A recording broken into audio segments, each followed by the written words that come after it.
যদি বাংলাদেশে কোনো অবৈধ ওইখানে কেউ থেকে থাকে তাহলে তো আইন কাগজ প্রক্রিয়ার মধ্যে দিয়ে তারা হবে।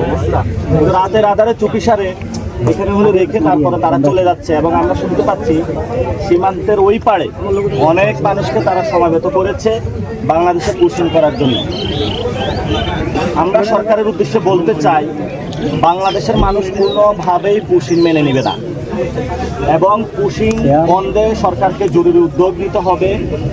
সরকার যদি কঠোর হস্তে সীমান্ত হত্যা থেকে শুরু করে সীমান্তে মাদক চোরাচালান সন্ত্রাসী কার্যক্রম ভারতীয় বাহিনী করে থাকে, এটা বন্ধ করতে উদ্যোগ নিত পূর্ব থেকেই, তাহলে আজকে ভারত এই ধরনের সাহস পেত না।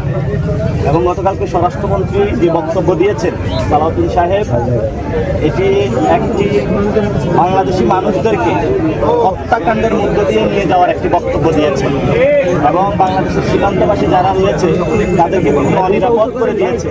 এই জন্য ওনার এই বক্তব্যটা প্রত্যাহার করতে হবে এবং সাথে সাথে বাংলাদেশের কোনোভাবে যাতে পুশিং ভারত করতে না পারে সেই বিষয়ে সরকার পদক্ষেপ নিতে হবে।